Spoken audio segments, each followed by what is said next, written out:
Uko manga.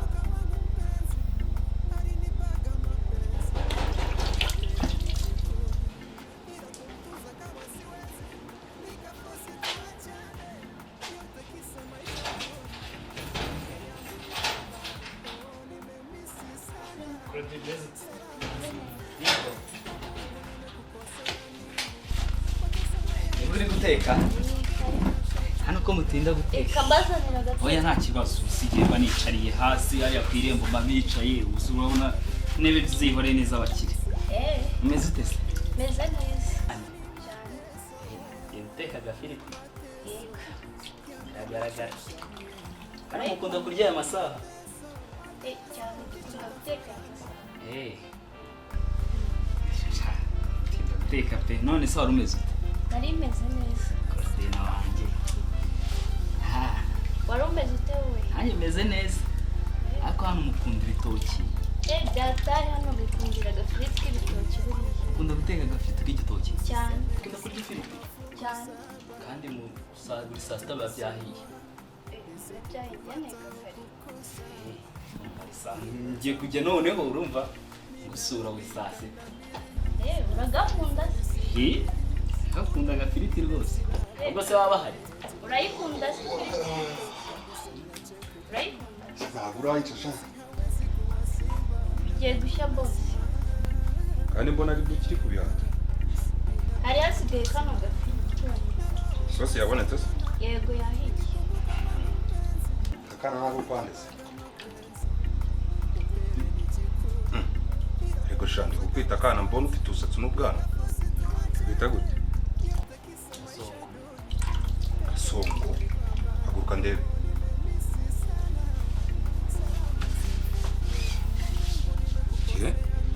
Yitwa nde? Ariko umuntu wari kwise yasinze. Ni by'umuryango. Iwanyu mwese muri bagasongo. Eko sha kuri sogoko. Ziba. Uyu nguyu muziranye gute? Va muri ibyo bitoki. Uyu ntabwo ari wa muntu ujya uza kutwiba amakariso ahangaha? Niba amakariso nta n'ikariso ngira nta niyo nambaye kugira ngo yereke. Ese nazibona zijyana he? None kuri hano? Naje kureba umuvandimwe. Muraziranye? None ahangaha ukaba utuye hehe? Agarundi kubaza? Ndo hano. Aya mazu yose ni ayacu. Uri icyo kwa Randi Road? Ndo kwa Randi Road. Reka rero mubwize ukuri. Hari we na Randi Road ntabwo ngiye njya mbashyira amakenga. Hano uhicaye uri kumara iki kari amasaha y'akazi. Oya ntabwo ndi kubyumva nsobanura ikintu gitumye nsanzwe winjiye ahangaha. Muri joro. Ukora ijoro. Niba ukora ijoro uza kuruhukira hano mu gitondo. Aje kumubeshya ko wamubera umugabo se? Oya. Ndebye urabona navamo umugabo. Ntawe rwose. Uri kumubeshya ko mwazarwubaka. Niyo mpamvu ishyano ibitoki byatinze gushya. Byuka nayura. Nakantu gacyaraje kurabose. Rero ubwire ubitse mu mashyi. Hangaha. Sohoka hano hantu. None se ko ubuzima buzaho ikibazo mufite? Genda. Icyo nashaka kubona nuko uri ahangaha gusa. Aho genda. Genda bakaba. Nagiye. Nagiye. Korodi. Korakuza. Nta kibazo gasongo. Iriya myenda yambaye urabona atari umwana w'imyaka 3. Bose ariko yarakanira aje gufata. aje gufata hari icyo aje kukubaza ariko nawe njya mbona utari seriye. Reka nkubwize ukuri ibi bitoki nibidashya nyuma y'inota 5 ugenda kurya. Nta kibazo rwose ntagira ubwoba. Kanyabwe.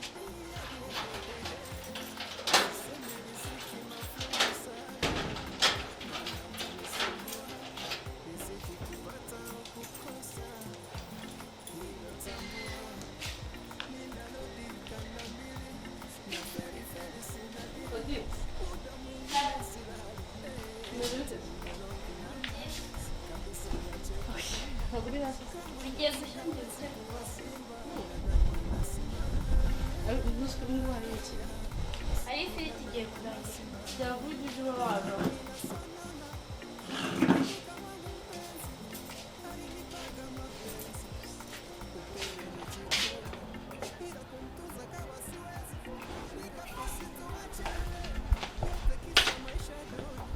Claudine. Ya bitoki bigeze ese? Bigiye gushya bose. Bigiye kuzana bigiye gushya. Ihangana njye niko yarambwiye. Wariko tukavugana gatoya. Ese warugarutse kumara cyangwa aho? Nese uruzi ko nagiye burundu. Ahangana. Wowe reka ibintu byo kuzana ibintu by'amahane menshi. N'ibintu byo kurakara kuzana ibibazo byinshi. Ikibazo gihari ni inzira nawe tukumva kugikemura twembi. Sibyo? Uko byagenda kose mbere turazira. Niwe gushaka kuzana ibintu by'amahane n'iki ntabwo byavamo. Reka tuganira dushaka kuganira. Amubwiza ukuri rero. Ntabwo ibyo byose biri buze gukemukanye mbana nawe mu nzu hano. Bitihise umwe aravamo agende kabisa. Nabyutse mu gitondo aho yeze nkubona. Haba muri kunyinisha. None se kamubwire frere uragira ngo ahangaha amave amafaranga natanze bigende bite? Barayagusubiza. Indu yansubiza ko twayahaye nyiri inzu.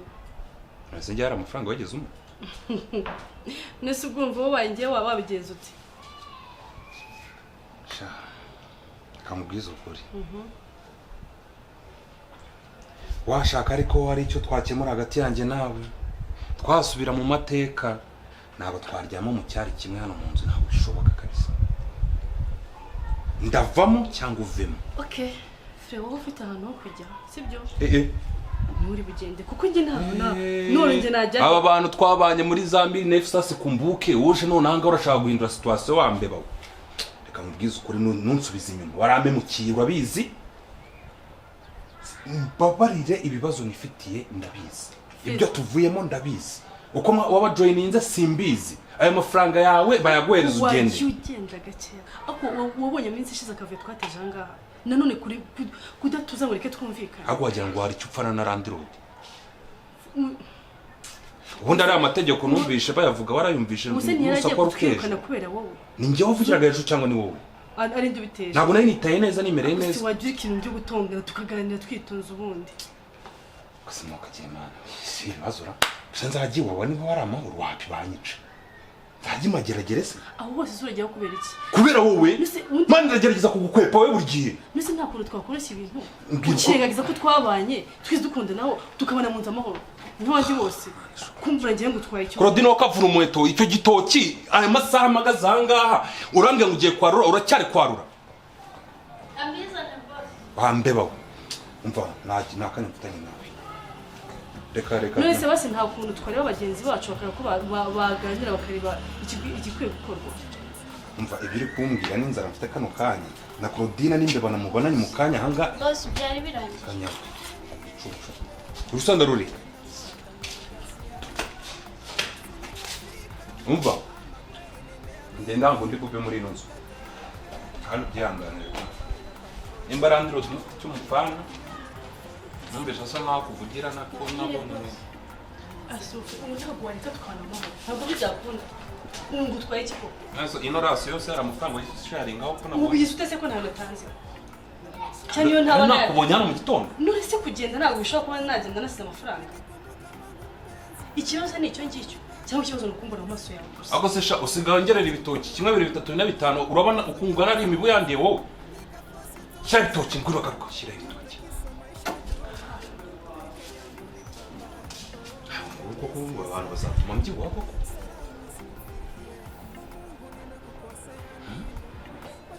migambi wo kavumweto turagiye turamwe yarasinze ndebera tu ndebe ipo y'umugabo Claudine ibitoki ni by'uruhinja warwi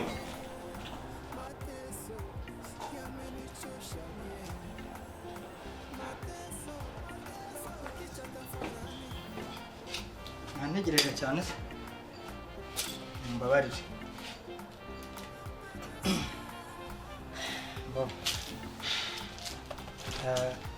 rero ikintu kigiye gutuma dukorana aka kanama gatoya mwese buri wese impamvu yayitekereza cyangwa akayibwira ni ibijyanye n'ibibazo bya Bera na Fred ibyo muheruka kuduteza nina ntabwo se wababwiye intambara twanyuzemo cyangwa ibyatugoye ko byagenze kugira ngo ba nyirinzu batubabarire tugume hano cyane ko twarinze kwitabaza umugabo kuko umugore we yari yakaniye yatwibuka Fred ntabwo yari ahari Bera nawe yumvisha afite ibindi bibazo bitandukanye n'imihangayiko abantu baba barimo Migambi ntabwo arazi Migambi yari yabwanutse nijoro byananiye gutaha ariko sinzi gahunda yari afite mu gitondo ariko rero kamubwiza ukuri ibintu ni bibiri njye uyu muntu aravamo cyangwa njyewe mvimo ntabwo bishoboka ko mwabana se twiziduka bana nk'abavandimwe mu kwiyunga mu kuvugana ibintu mupfa mukababarirana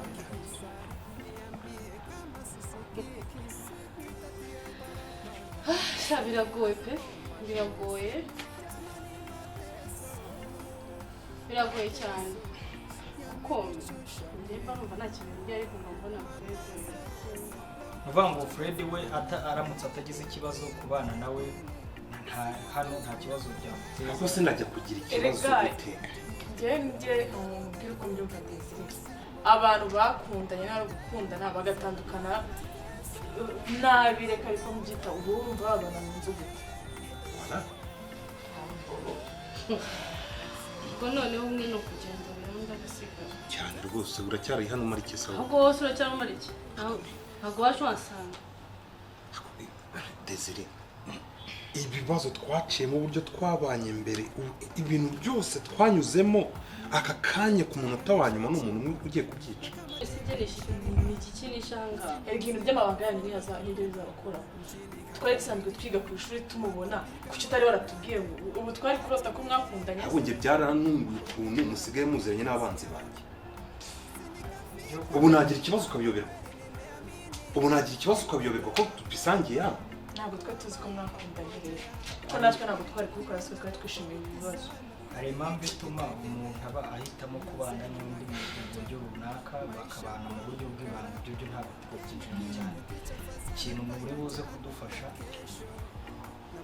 kuko ubu n'ubundi ni ibintu bigoranye tu ubwo Migambi we ni akazi ke ntabwo turi mutekerezeho mu gihe adahari murebe uburyo muganira muhare muduhaye igisubizo cya nyuma niba mwumva mutakwihanganira ntabwo uretse ko njye numva nta kibazo uyu nguyu igisubizo gihari cyoroshye cyane rwose aragenda sinumvikana aho kugira ngendera nawe niho wagenda noneho reka nguhime noneho twigendere sigara ngaho wenyine umuntu neza aragenda akagufata ku nyo neza akakurya ikinyunguti byibuze ntagire gutya n'amasegonda ngakure ko uruhumeke ko nagiye nkwepa ibibazo ahandi kandi none ahangaha ntangiye kugira ibibazo kubera n'umuntu gute ndagenda gahunda y'ibiganiro twagiranaga birarangiye ngo buri wese aganisha naho ngize nta kindi gisubizo rwose mutegereje kirabura umva turava hano twese asigare cyangwa agende twese dusigare keretse nimba namwe mwarampangiye mushaka yuko mbavamo nakwira no munsi y'ikiraro rwose isundi ngiye ngutwaye iki kuba ndi mwaretse guterana amagambo buri wese najye muri gahunda z'indazi Mana yaremye abantu karema inda karema ibisambo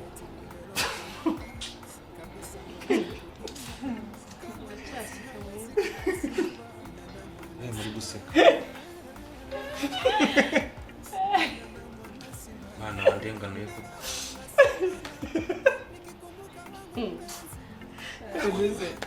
ko uzi ko umuntu usanga yasindiye kuri kontwari ukamwita ikigoryi ariko bafite ibintu byinshi byamusinze nk'ubu ngenga nkabimbwa ubu ngubu koko ubu ntabwo naba mfite rezo none se hagati ndambiwe gapfa we n'undi niwe wakagombye kubamfasha kuko rimwe na rimwe nawe njya mbakemanga pe ariko kumva reka mbabwire sibyo ndagiye burundu niba mu matungo yose mwahisemo ari ino nkoko izajya itera amagi mukayarya ngo murayisigarana niba ari n'ihene kandi mushyire ku gizira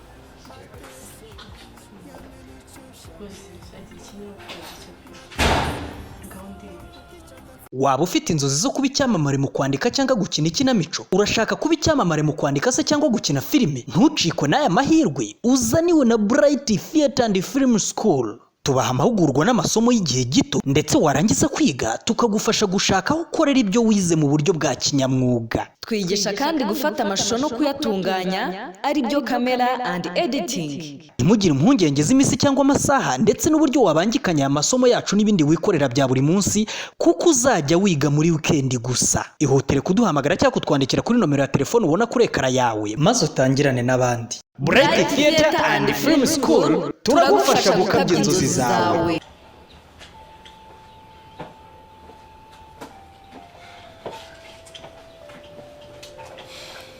Fred makuru se wa mukozi ntago wagiye kurupa muri toilette ko harimo umuntu guteye ubwoba kunda asanga aba yahageze nta wamenye aho twajya twikoreshereza izo mu nzu wakaba ari gukoresha iyo hanze zo mu nzu nazo ziramvuna maze iminsi nirwariye umugongo ndi maca kwicarira rimwe hanyuma Fred nagira ngo nyine twanire nk'abantu b'abagabo tujye inama buriya ya numva ngo hari abagabo ntihapfa abandi kumva atari bya bibazo wongeye kugarura oya ni iby'abagabo ngaho mbwira rero ni iby'abagabo kabisa uretse ko ari n'iby'abagabo cyane kandi okay n'ubundi nakubeshye n'ibyawe na Bera ngira ngo tuvuganeho gato sibyo ariko nyine wihangana nyumve gamatwe ndabyumva warasisiye nyine ntushaka kubana nawe kandi we uba wumva nyine kubana nawe nta kintu bimutwaye sibyo ariko hari akandi kantu kitambitsemo wenda sinzi niba mubiziranyeho ariko byanze bikunze urabizi waba uzi ko atwite mutereye inda hano se muri ino minsi tumaze aha neza mu minsi 2, 3, 5 batera inda none se ubwo mumaranye iminsi 2 umenye ko atwite gute twaraganiriye tubisa ese wowe ntabwo ubibona ntabwo uri umuntu mukuru ntabwo uzi kuba wareba umuntu none se inda y'umuntu uhaze ko mbona buri gihe urahaze n'inda y'umuntu utwite ubwo waritandukanya gute none se akakubwira ko inda yari iyanjye imibu isigaye intera malariya nanjye nkatera inda none se ntimwakundanye ntimwabanye ntimwagize akoze kumeruka wize nawe ubu nta hantu wegeze usoma mu bitabo bakubwira ngo umuntu uhora yasinze ari muri hangover n'inanga zihora zasinze gusa inanga yasinze ishobora gutera inda irayitera ahubwo nuko abana bashobora kuvuka badigadiga badafashe nyine baze basinze zanjye zirashaje pe Fred rero ntubigire ibintu by'imikino Bera aratwite kandi atwite inda yawe nubwo wenda ntagaragaraho ngo mbyemeze kuko ntabwo nabipimye nyina w'umwana nyine ni nawe umenya se w'umwana kandi njye Fred natwitishije umuntu njyewe afite inda y'amezi 6 maze ni mu maze 6 mutandukanye hari 7 harya no 8 cyane iyo ni imitwe mwapanze nta mitwe twapanze so ikintu gihari rero ni ubwo okay kwari ukugira ngo niba bishoboka njye nk'umuntu byangora kubwira umuntu twite udafite ahantu ajya udafite inzu udafite umubyeyi asanze udafite umugabo asanze ngo so kugende sibyo wakwikaruma ukareba ko mwagumana ukanamwita ukita ku mwana wawe atwite kuko ibyo ari byo byose umwana nta makosa afite ni mwebwe mufite amakosa namwe mufite ibyo mupfa ariko umwana nawe akeneye kubaho neza kandi nyine mukamwitaho nk'ababyeyi babiri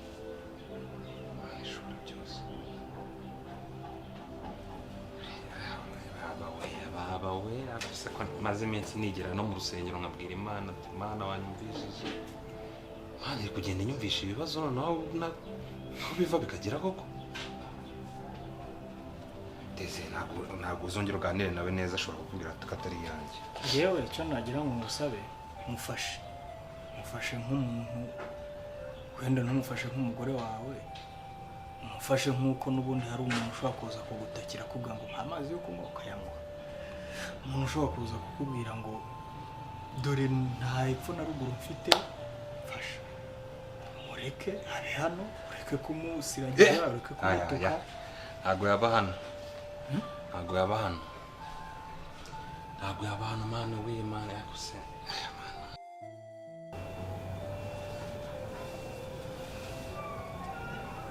Claudine karame mabusha hari cyagiye uva guhaha na amafaranga wasaguje nasaguye 3 none ujye kungurira imbuto nta kibazo harya izo nkunda ntuzizi ndazizi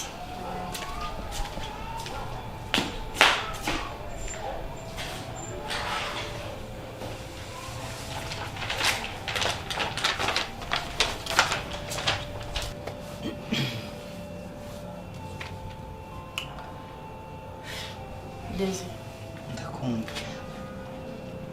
Claudine aba yamutumye imbuto ntanazishaka cyane akumujyana ngo agende kuko numva nshaka ko tuganira undi muntu uri hano mbwira nta kibazo muteze amatwi none se ikibazo cyanjye na Fred mwacyanzuye gute Fred yasise nyine ntabwo ashaka ko mubana ntabwo byakunda baravuga nyine ko umwe muri mwebwe agomba kuva hano ukagenda cyangwa bakagenda uretse ko wumva nyine aba natekereza ko we nta mpamvu yo kugenda ahubwo ari ugomba kugenda ndumva rero ko ari gutekereza no kwibeshya kuko ntabwo byakunda buriya mu kanya nindyama ndaza gutekereza ibitekerezo byanjye akenshi na kenshi biza ari nijoro ndaza gutekereza nyine nshaka icyo gukora tu kandi igisubizo ndakibona uko byagenda kose ngeze buriya sinzi impamvu mba numva umuntu wese tubona ahangaha ari wowe nabwiza ukuri ari wowe mba numva naganiriza nkabwira ukuntu ibintu bimeze mu by'ukuri urebye mbere yuko ntandukana na Fred nawe ashobora kuba nta n'ibyo azi kuko buriya Fred twatandukanye mwite kuki yego uratwite rero yego urimo urajokinga ariko ntabwo ndi gukina kuko igihe cyane cyo gushwana nawe nicyo gihe yantereyemo inda ese kandi ndatwite inda ya Fred rero bya byose aba yikora ndamureba nyine urabona ukuntu aba ameze kure nta n'ahantu nabuze n'ahantu muhera amubwira ko kuko igihe natwise inda yiwe nicyo cyabaye igihe cyo gutandukana nawe uko mbimubwira ko muri ibi nyawa rero urumva sinzi uko bigoye kumva ko ubu ngubu ari njye mwakuva ko mwafata umwanzuro ko ngo ngende mfite n'inda biragoye n'Imana yazaduhana ariko ahubwo niba hari ukuntu bazamuganiriza akabimwongerera sinzi akareba icyo gukora none se ubundi ubwo sinumva icyiza ari uko mutabana ubwo kubana ahubwo ntiyaguhungabanya kurushaho nanone akomeje kuriya byamuhungabanya ahubwo sinzi nabyo ndashaka kumenya akagira icyo abikoraho gatuza cyangwa se yakuba bidashoboka nyine n'ubundi ko njye nariyakiriye agafata inzira akagenda akandika kuko njyewe ntabwo byapfa gukunda Nina Oui. bamubwireho gato se humura ntabwo ngiye kumubwira ko ubwiye kukwita ariko hari ikintu abantu baba bakeneye kwitaho iki kintu kirakomeye nyamuneka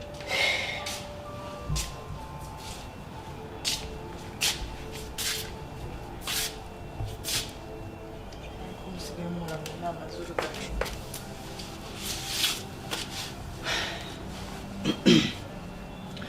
tugomba gukora ibishoboka byose twumvisha Fred akemera kubana na Bera hano yabyanga wakagenda Bera agasigara hano kandi ugomba kubimfashamo kubera iki